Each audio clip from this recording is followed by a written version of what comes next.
Hai, di sini saya mau ngejelasin topik kuliah tentang K-means clustering. Nah, kita belajar dulu apa sih itu K-means clustering. K-means clustering ini merupakan salah satu metode untuk mengelompokkan data non-hierarki yang digunakan untuk mempartisi n objek data ke dalam K kelompok. Kalau misalnya SPM, kita mengklasifikasi data menjadi dua bagian kan ya, yang dipisahkan dengan menggunakan boundary. Sedangkan kalau K-means clustering, ini kita mengelompokkan data yang bagaimana? Data yang non-hierarki yang dia akan dipartisi menjadi n objek ke dalam K kelompok. Setiap kelompok data ini memiliki jarak terdekat dengan sentroidnya masing-masing gitu. Kalau nanti kita kelompokkan dengan menggunakan K-means. Nah, algoritma K-means itu yang pertama adalah kita tentukan dulu nih klasternya, kelompoknya ada berapa kelompok. Setelah kita tentukan dia berapa kelompok, kemudian data itu kita alokasikan secara acak ke dalam kelompok-kelompok yang udah kita tentukan. Kemudian yang ketiga adalah kita hitung pusat klaster dari data yang ada pada masing-masing klaster atau masing-masing kelompok itu tadi.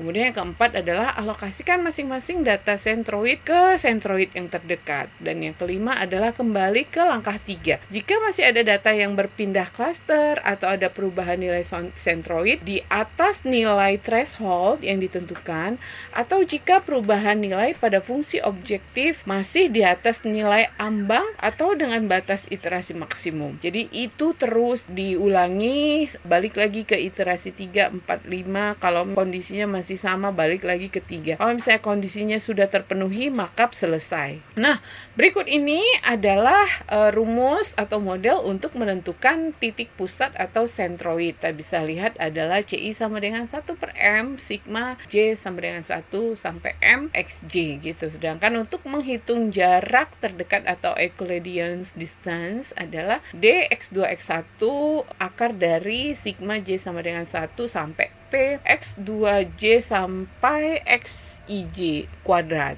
gitu. Kemudian pengalokasian keanggotaannya sebagai berikut, dan yang terakhir adalah fungsi objektifnya dan sebagai berikut. Nah, dengan menggunakan Python kita nggak perlu lagi ngapalin rumus ini, tapi library yang ada di Python nanti kita bisa panggil untuk kita bisa gunakan rumus ini di script code kita. Jadi langsung aja kita ke Python. Oke, nah kita langsung aja ke Google Colab, dan di sini kita menggunakan dataset yaitu mall_customer.csv. Pertama-tama seperti biasa kita import dulu ya 3 library. 3 library ini kita pakai hanya untuk mau menampilkan datanya ya. Jadi pertama script code yang pertama kita mau menampilkan datanya dulu. Jadi library-nya yaitu import NumPy SNP, kemudian import plotly.pyplot splt, import pandas spd. Nah, kemudian sebelumnya kita lakukan koneksi dulu ke Google Drive ya.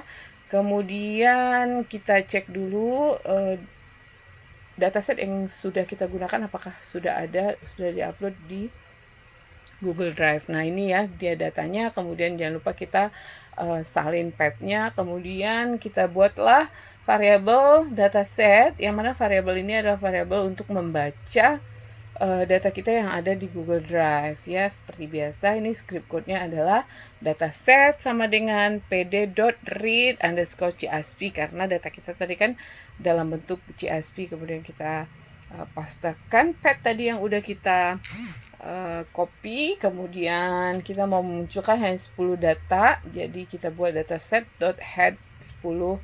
Kalau tidak ada salah script code-nya, maka hasilnya adalah seperti berikut. Nah, selanjutnya kita mau panggil satu lagi library yang kita akan manfaatkan untuk mau menjalankan fitur K-means. Script code yang tadi kita copy paste-kan aja, kemudian kita tambahkan variabel X, yang mana ini adalah kita membaca data yang di dataset itu tadi. Dia ada di ilog.2, kemudian 3 dan 4.values. Kita mulai panggil script code yang untuk clustering. Jadi from sklearn.cluster import K-means WCSS sama dengan dalam kurung sig siku. For i in ring 1 sampai 11 ya, titik 2, Kamins sama dengan Kamins dalam kurung n underscore cluster i init sama dengan k garis means plus plus, kemudian random underscore state sama dengan 42 ya. Kemudian kamins.feed x wcss.append dalam kurung kamins.inertia. Dan yang terakhir, kemudian kita tambahkan grafiknya, yaitu di sini kita pakai grafik garis ya. Jadi scriptnya adalah plt.plot ring 1 sampai 11 wcss, kemudian titlenya adalah the elbow method, x labelnya number of cluster, y labelnya adalah wcss. Selanjutnya kalau script code-nya tidak ada yang salah, maka ini akan menampilkan grafik elbow dari data yang tadi, data mal customer. Jadi data mal customer jika digambarkan dalam bentuk grafik garis, tampilannya akan seperti ini gitu ya. Nah, selanjutnya kita mau membuat cluster. Scriptnya adalah kamins sama dengan kamins dalam kurung n cluster itu sama dengan 5, initnya kamins plus plus, random state-nya 42. Nah, y-means-nya adalah kamins.feed underscore predict x. Nah, plt.scatter x kamins 0, y-means-nya 0, 1, kemudian s sama dengan 60, c sama dengan red. Ini adalah script untuk kelompok 1. Nah, jadi di sini kita mau buat ada dia 5 kelompok ya. Kita akan buat dia ke dalam 5 kelompok.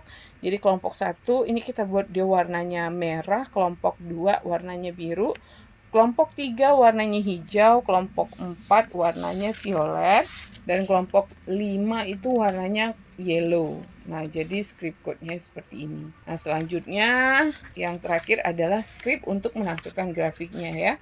Jadi kita buat plt.scatter. Jadi di sini untuk Kamins ini datanya kita sajikan dalam bentuk titik atau scatters. Kalau yang tadi yang elbow kita buat dalam bentuk grafik supaya kita melihat lengkung elbow dari data itu. Untuk Kamins yang ini kita buat dia dalam bentuk scatters. Dan scriptnya adalah plt.scatter dalam kurung kamins.cluster underscore center titik 2,0, kamins.cluster underscore center 1, S sama dengan 10, C sama dengan black, label sama dengan centroid.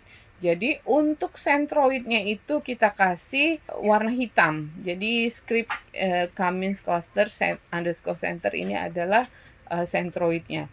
Dan yang terakhir adalah script untuk menampilkan grafiknya ya, yaitu kita tambahkan plt.x label annual income k dollar, kemudian plt.year label spending score itu 1 sampai 100 ya. Ini kita buat k dollar ini dia nilai x-nya ini akan menyesuaikan nilai dari datanya gitu. Jadi kalau misalnya datanya tadi 100, ini batas range-nya ini akan sampai 100.